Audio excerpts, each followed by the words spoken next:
We have breaking news as the Dodgers have made yet another move in this offseason. It's a player that we had been talking about that was going to get moved, and now it is official.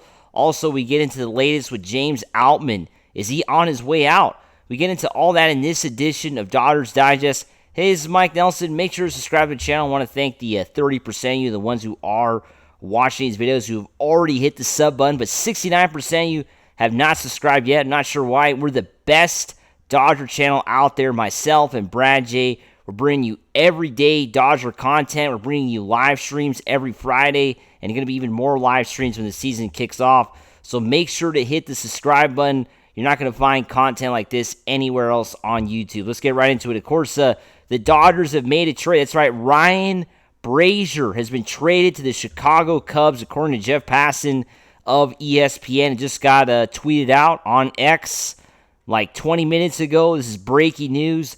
The Dodgers are trading right-handed reliever Ryan Brasier to the Chicago Cubs. Brasier was designated for assignment last week, and of course now it is official. Ryan Brasier, according to Jeff Passan, is going to the Chicago Cubs. And, you know, we had talked about Ryan Brasier getting traded as soon as the Dodgers signed Kirby Yates, right? As soon as the Dodgers locked up Kirby Yates, they needed to clear up another roster spot. And what roster spot they were going to try to clear up? Well, I like I said on the channel, they were going to try to get rid of a pitcher, right? I mean, I think that would be the smartest thing to do. You need to clear up a roster spot. You just signed a pitcher. Well, I think you got to get rid of a pitcher, right? And the guy they end up choosing to cut loose and trade away is Ryan Brasier, who would have been owed $4.5 million. Remember, he signed a 2-year contract at the beginning of the 24 season, going into the 24 season for 2 years, $9 million. So basically, the Dodgers only had him for a year under that deal. They had him for a little over a year because, remember, they got him in a trade in the middle of the 23 season before the deadline. So he spent about a year and a half with the Dodgers. Last year, Ryan Brasier had a lot of injuries and, of course, did not have the best year, did not really play a big role in the Dodgers' run to the World Series. Now, what do I think about the trade? Well, I am a little bit disappointed in the Dodgers. They traded Ryan Brasier to the Chicago Cubs. You might ask why. Well, because the Chicago Cubs are a National League team that, of course, has made some interesting moves in this offseason, and they're shaping up to be potentially a playoff team. I mean, let's be honest. I mean, who else in that NL Central is that good? There isn't that much there. I mean, the Cardinals, the Brewers, even the Brewers took a step back, right? Losing Willy Adames, right? They definitely took a step back. And then the Cardinals, as we know, are in a rebuild, potentially going to be trading Nolan Arenado, so that's another bad year for them. So the Cubs are kind of there to, potentially win the NL Central and, play the Dodgers in the playoffs, right? I mean, the Dodgers and Cubs are a potential first-round matchup. I know we're getting way ahead of ourselves, right, into the 25 season, but the Cubs are potentially a playoff team that the Dodgers could face down the road when, on their way, hopefully, to another World Series. And now they're going to have to face Ryan Brasier. I mean, I would have traded, I don't know what you guys think, comment below, but Ryan Brasier, I mean, I think the Dodgers, would have been nice to have him go, to another team, right? It would have been nice to have him go to a team that's not contending, or a team in the American League would have been nice too. And not the Cubs, right? Because the Dodgers could, Ryan Brasier could have an all-star year. He could be good this year, and the Dodgers got to face him in the playoffs, right? And that's going to be a challenge for sure to face a pitcher that you just, traded away, you just kind of gave up on for Kirby Yates. Now, I don't know what you guys think, but it was a no-brainer. If the Dodgers had the opportunity to sign Kirby Yates like they did, they had to do it, right? I mean, Kirby Yates, sure, he came at a high price, but I think Kirby Yates and Tanner Scott, both of them came with high price tags, right?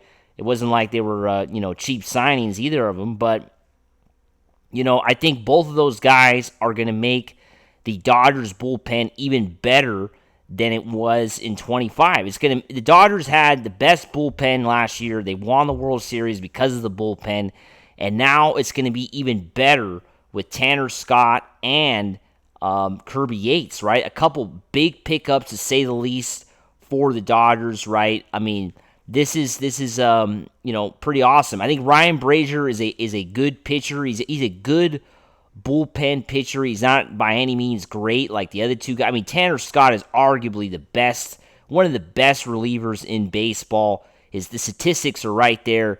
It's just unfortunate Tanner Scott finally got some notoriety last year when he got to pitch in the playoffs for San Diego, right? Because before he got traded to San Diego, while he was on the Marlins, I mean, there wasn't really much attention given to Tanner Scott. I mean, only diehard baseball fans really knew who he was. So it's unfortunate, these guys get lost in these awful teams that exist in baseball, right? Teams that are really bad and never compete and aren't doing anything to get better. I mean, that's what the Marlins are, and that's where Tanner Scott used to be. So he went to the San Diego Padres, and, they had their shot to beat the Dodgers, right? Tanner Scott was great the whole playoff series against the Dodgers, and he kind of got, noticed around the league. And Dodgers, of course, knew about Tanner Scott before this series. They were close to getting him in the trade deadline. Imagine having Tanner Scott on the 24 Dodgers. I mean, they would have probably beat San Diego with, less trouble, and they would have still won the World Series. But it would have been, I think they would have had an easier time with San Diego because San Diego had that shutdown bullpen that was led by Tanner Scott against the Dodgers, right? And they would have not had Tanner Scott, and he would have been wearing Dodger blue. Kind of an alternate reality that would have happened. But anyway, he's on the Dodgers now. It's all that matters. So the Dodgers, we wish nothing but the best to Ryan Brasier, getting traded to the Cubs. We'll see how he does going to a team that's going to, do some interesting things we'll see in the 25 season. Now let's get into this next story with James Outman. James Outman potentially going to the Cleveland Guardians. This is from Sports Illustrated today. Dodgers somehow fitting 50 players on their 26-man. Seemingly should theoretically be possible to pry a player like Outman away from them, right? In exchange for a bullpen piece. Outman is 27 with 6 years of team control. And, as we know, Outman was one of the best rookies in baseball a couple years back. And I think the interest is at an all-time high for Outman. Despite him having a poor 24 season, I think the interest is still there for him around the league. And, you're going to see these rumors of the Dodgers trying to trade him because they should, right? I think this is the best time to trade James Outman. I don't know what you guys think, but I think this is the best time to do it before he has another bad year, right? Before he has another bad year and the Dodgers, have to, I think this is a good time. It's a perfect time. 27 years old. He hasn't really hit the prime of his career. He might be kind of in there, and I don't know. James Outman doesn't seem like a player that's going to be a game changer on a team that is a World Series contending team. So I think it's a good time to trade James Outman, and like we said, good time to trade Chris Taylor, another guy the Dodgers are trying to get rid of. So a lot of stuff still going on here in the offseason, and we're going to cover all that in Dodgers Digest. As always, make sure to subscribe. Let's go Dodgers. Woo!